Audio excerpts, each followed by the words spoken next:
If you're planning to breastfeed and feel totally clueless, then this might be the most important video for you to watch before your baby gets here. I'm talking no fluff, no judgment, just real talk from someone who's helped hundreds of first-time moms get through that "what the heck am I doing" moment. And it's not just because I'm a doula. It's also because I'm a mom. So I've been there too. And actually, this episode came straight from you. I asked in a poll which topic you wanted next, and breastfeeding for the first time won by a landslide. So if you voted, thank you. This one's especially for you. Today, we're diving into what really happens in the first 24 hours. I'm also going to talk about how to avoid the most common first-time breastfeeding mistakes and the number one thing I wish someone told me before I latched my baby for the first time. And if you want that next level prep, I'm also going to tell you how you can get your hands on my Bump to Bundle Blueprint, which is my signature course to help you with birth and breastfeeding. With that being said, let's get into it. Okay, so let's start with the biggest myth that I hear from first-time moms, and that is breastfeeding is natural, so it should come naturally, right? Ugh, that myth sets so many women up for heartbreak. Here's the truth. Breastfeeding is a learned skill for both you and your baby. Let me say that again. Breastfeeding is a learned skill for both you and your baby. Yes, your body is amazing. Yes, it's designed to feed your baby, but that doesn't mean that it's going to be easy, especially from day one. It takes practice, it takes patience, and some strategy. So if you're feeling nervous or totally unprepared, relax. I got you. You are certainly not alone, and you're not going to do it wrong. You just need to know what to do. You're new at this. All right, so now here's what no one tells you about those first few hours after birth. Your baby may not latch right away. I know, it's crazy, right? But that's the truth. Your baby might just lick or root around and fall off to sleep. And you might be overwhelmed, exhausted, or in shock from birth. That dreamy golden hour moment is beautiful when it happens, but it can also be a bit confusing. So here's a pro tip. I want you to ask for help with that very first latch. Don't wait. Nurses can be in and out and working through a lot of things as they are caring for both you and your baby. That first feed needs to really set the tone. So don't do it solo while your baby's screaming or when you're wondering if this is how it's supposed to feel. I want you to engage your support, your nurse, your midwife, your provider. Engage another professional who can help you with that very first latch to really show you how it's done and how things will likely go as you are learning during that learning curve.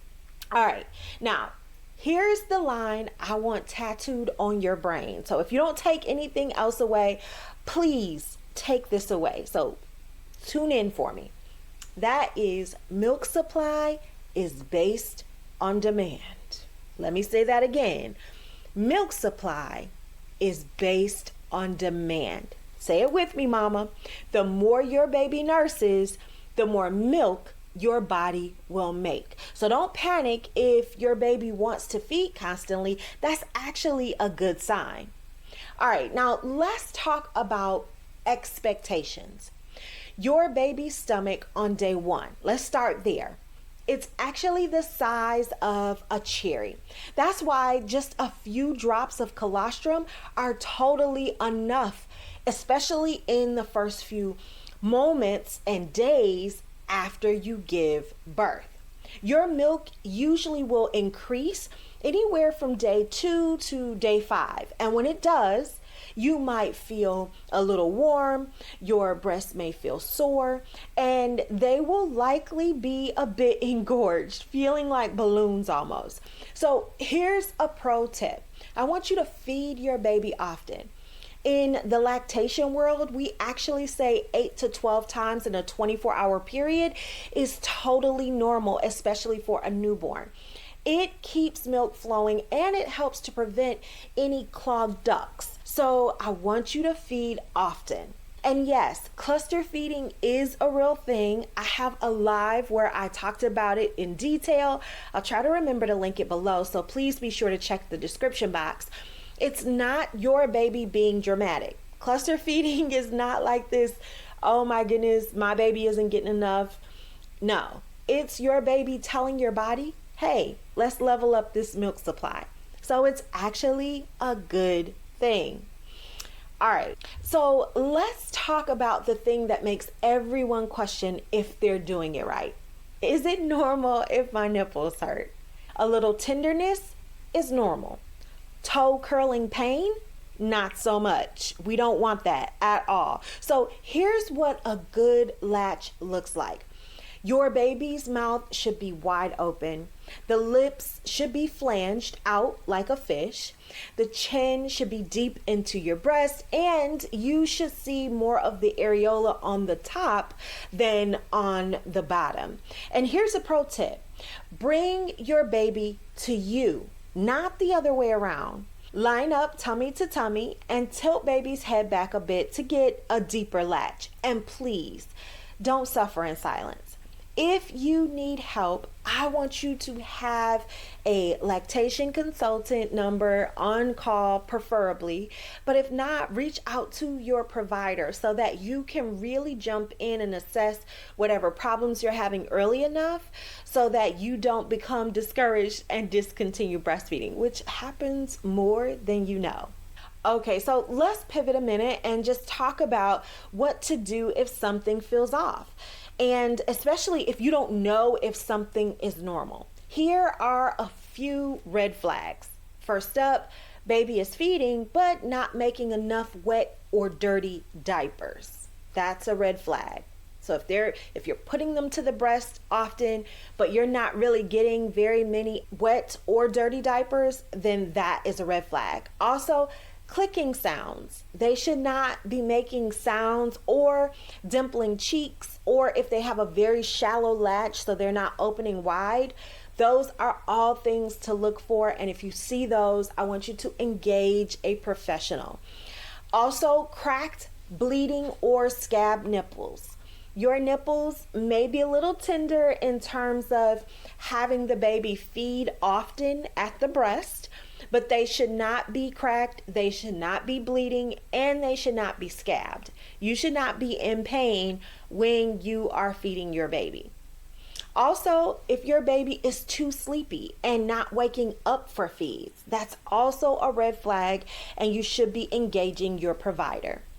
Now, let me slow down and just talk to you a bit to hopefully help to keep you going, even if you start off and things get a little rough. Here's the truth. I wanted to quit breastfeeding very early on. I was sore, I was exhausted, and convinced I was doing everything wrong. The only thing that kept me going was knowing that I wasn't supposed to do it alone, and that getting help wasn't failure, it was smart. So here's your reminder. You don't have to wait until your baby's born to get ready. In fact, the best thing that you can do is to prep now. That's why you're here. That's why you're watching this video. So kudos to you. If you want to do a deep dive to prepare for your birth and your baby right now, then I want you to consider Bump to Bundle Blueprint. Inside, we'll talk about labor and birth and breastfeeding that actually makes sense. It's everything I wish I had with my first, and it's designed just for you. I want you to take a look in the description box so that you can get started today. Now, we've talked all about breastfeeding, and I hope this has put your mind to ease in terms of whether or not you can do it. The answer is yes. and how to be successful at it, especially in those first few days. But if you're like, okay, but how do I get ready for birth too? Don't worry, I got you, mama. Just watch my How to Prep for Birth Like a Boss playlist. It's right here and it's listed next. It's going to break down exactly what you need to feel confident, in control, and ready to walk into that delivery room like the boss that you are. So I want you to start there. Get empowered and know that you've got this, mama, and I've got you. All right, I'll see you inside of the playlist.